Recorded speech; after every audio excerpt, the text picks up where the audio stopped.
warahmatullahi wabarakatuh. Sobat budaya semuanya, ya ampun, kangen banget melihat sekutu-sekutuku sudah berkumpul di sini ya. Dan juga kita memulai lagi siaran-siaran kerohaniawanan alias kebudayaan dan juga kesejarahan. Sobat budaya pasti udah kangen banget tentunya juga ya sama kanal YouTube-nya BPNB Kepri. Tentu saja dalam video Bibut Bincang Budaya. Daripada sobat budaya semuanya gabut, ujung-ujungnya ngajak ribut, mending tongkrongin deh kanal YouTube-nya kita.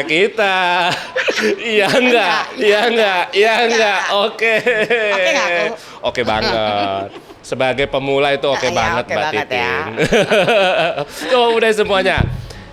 Hari ini kita itu sudah kedatangan tamu yang istimewanya itu kuadrat. Istimewa, pakai kubik lagi. Istimewa.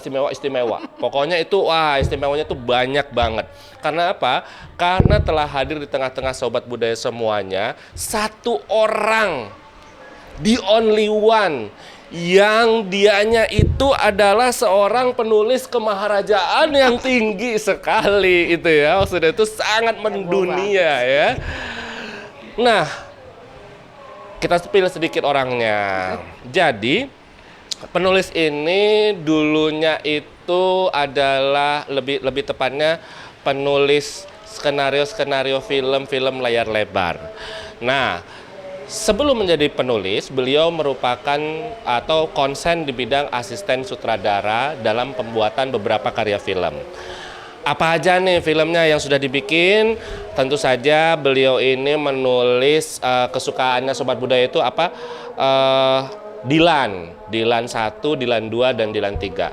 Lalu menulis Mengejar Matahari, skenario Mengejar Matahari, dan masih banyak film layar lebar lainnya. Siapa lagi?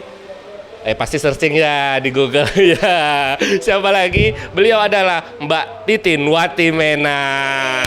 Yeay. Ya enggak. Udah ya? Udah lewat ya itu ya? Udah lewat Mbak Titin. Okay.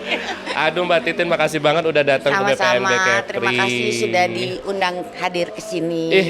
Kita seharusnya yang terima kasih banyak ini, soalnya kan Mbak Titin ini kan di samping kesibukannya Luar biasa. meluangkan waktu untuk berbincang dan juga berbagi informasi dengan sobat budaya yang ada di mana saja. Nah, ini Mbak Titin, kita langsung aja ya. Oke. Mbak Titin ini kan baru ya ke Tanjung Pinang. Baru pertama kali. Nah, Nanda pengen tahu dulu nih, kesan Mbak Titin ke Tanjung Pinang ini kayak gimana? Kesannya ya? Iya, kesannya. Kaget deh aku ditanya. Menyenangkan banget, keren banget. Jawaban ini banget ya, jawaban standar banget. Apa ya? Yang pokoknya membuat aku merasakan kayak ini aja sih. Kayak susah nih ngejelasinnya. Kayak apa? Seperti mimpi menjadi kenyataan. Mimpi jadi kenyataan. Okay. Ada yang pakai kuda putih gitu nggak? Ya. Jadi sebenarnya dulu itu aku pernah membuat narasi untuk tentang Kepri. Tentang Kepri, di mana ada Tanjung Pinangnya juga gitu. Tapi aku nggak kesini. Oh, belum kesini waktu itu ya? Ya, jadi emang benar-benar dapat videonya, dapat filmnya, terus aku dibikin narasinya. Makanya ketika kesini kayak pernah lihat ya, oh ternyata di video itu ya. Dejavu ya? Dejavu langsung. Dan mimpi menjadi nyata. Tapi ternyata memang lebih indah ketika bisa disentuh, ketika bisa daripada ngeliat video aja ya. Iya dong, pastinya. Bisa difoto, bisa dirasakan, bisa dihirup. Keren banget sih. Keren banget ya Mbak, jadi luar biasa banget. Memang kebanyakannya sih orang itu kadang Tanjung Pinang itu ketuker sama Pangkal Pinang, Mbak. Oke. Iya, nah jadi ada juga teman-teman yang salah beli tiket kadang. Bro, lu di mana di Tanjung Pinang? Oh yaudah gue ke sono nanti. Emang kamu di mana? Pas besok itu, bro, kamu nggak bisa jemput di bandara. Bandara mana? Ini gue di Pangkal Pinang. Salah, itu bos. berapa ratus kilo dari Tanjung Pinang, aku bilang gitu kan ya Mbak ya. Tapi alhamdulillah Mbak sekarang udah ada di sini dan juga bisa menikmati alam tanpa nyasar. Tanpa nyasar ke Pangkal Pinang. Siapa dulu tour guide-nya. Nah Mbak, ini kan Nanda pengen tahu aja nih, apa namanya, mungkin juga sobat budaya di rumah juga kan, ada yang bertanya-tanya, selain Dilan 1, 2, 3, naskah yang Mbak tulis itu apa lagi Mbak? Dan Mengejar Matahari, apa lagi Mbak yang Mbak tulis? Kalau yang paling terakhir itu judulnya Cinta Bete. Cinta Bete. Itu lokasinya full di Atambua. Terus itu kemarin masuk nominasi skenario terbaik juga. Terus yang sebelumnya itu yang menang Piala Citra. Sombong banget. Yang begini kan pialanya, ada sayapnya. Itu judulnya Aruna dan Lidahnya.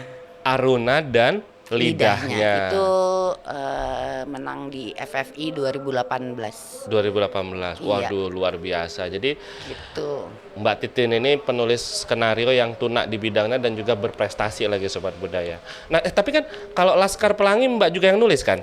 Laskar Pelangi enggak, tapi kebetulan Laskar Pelangi aku jadi asisten sutradara di situ. Oh, Mbak justru asisten sutradaranya, luar biasa. Gitu. Itu proses pembuatannya itu lama Mbak kalau misalnya syutingnya dari praproduksi lah mungkin ya? Lama, cukup lama. Cukup lama ya Mbak?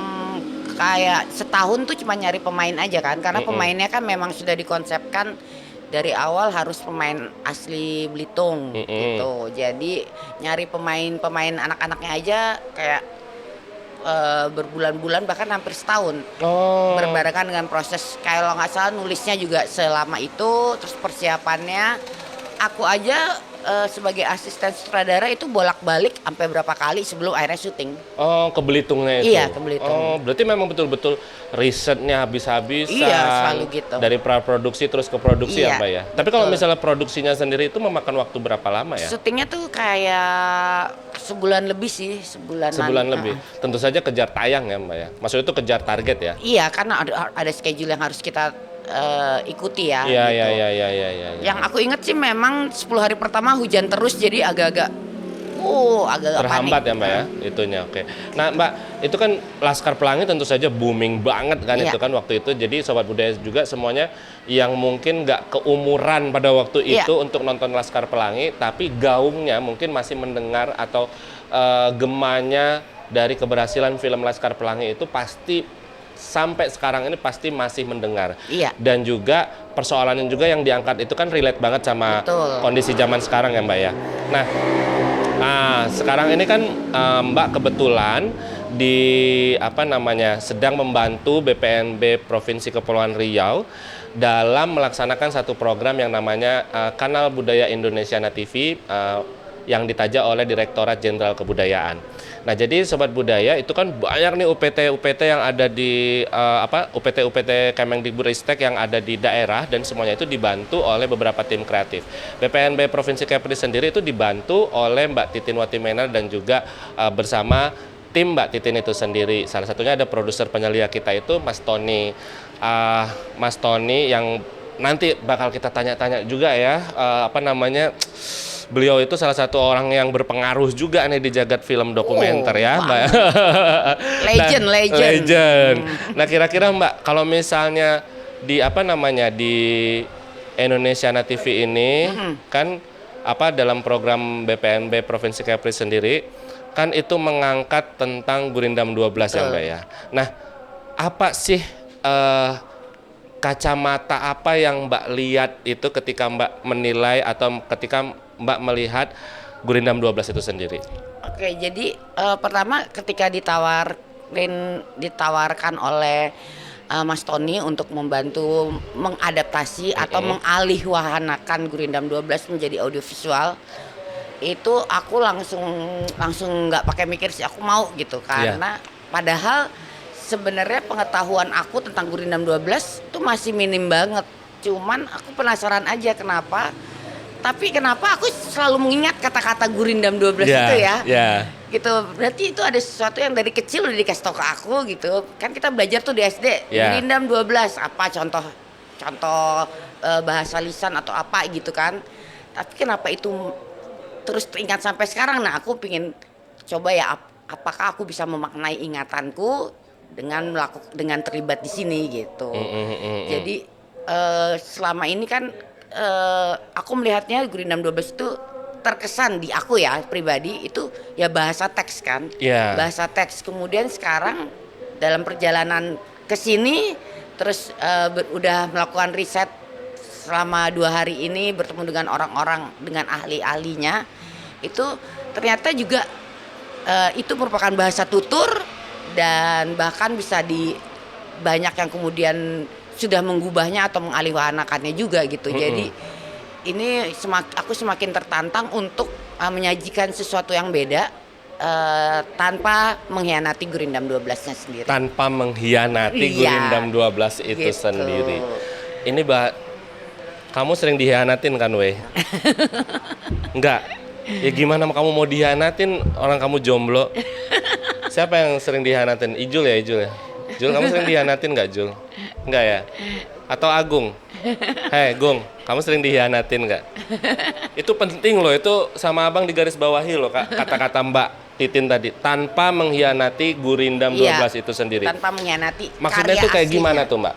Jadi sebenarnya gini, dalam perjalanan aku menulis, aku tuh banyak sekali juga mengadaptasi karya-karya sastra atau dari novel. Ya, contohnya Dilan, Aruna, bahkan Aruna juga dari novel. Oh, Aruna juga dari novel ya, Mbak? Nah, jadi itu adalah prinsip nomor 1 aku, bahkan sebenarnya prinsip para penulis adaptasi, bahwa kita bebas menginterpretasikan isi karya aslinya, bebas mengembangkan, bebas mengurangi gitu. Pokoknya menerjemahkan secara bebas, tapi jangan sampai kita mengkhianati tujuan dari si karya asli gitu.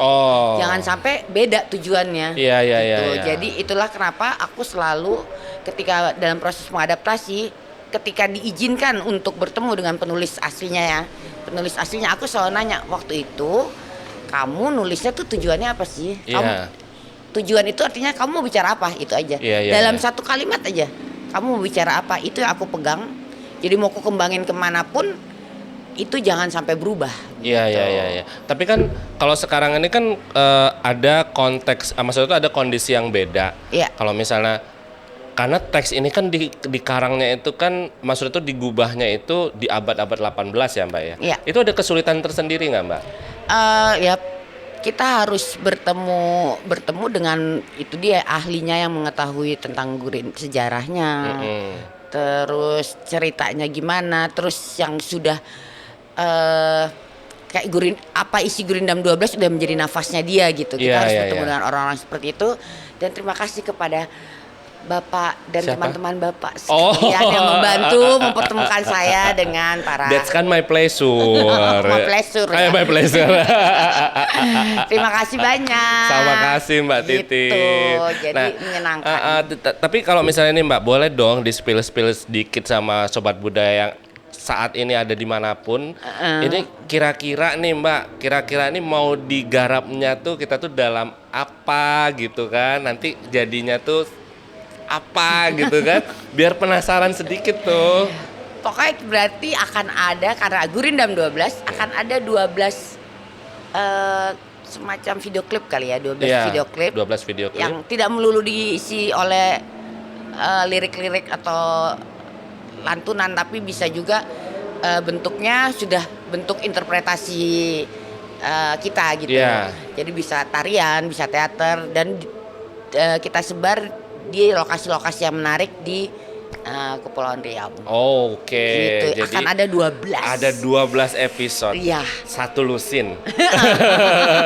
Seperti beli sendok. Akan ada selusin episode, dan itu akan di setiap episodenya tuh akan ada dinamika sendiri-sendiri ya Mbak ya tentunya. Betul.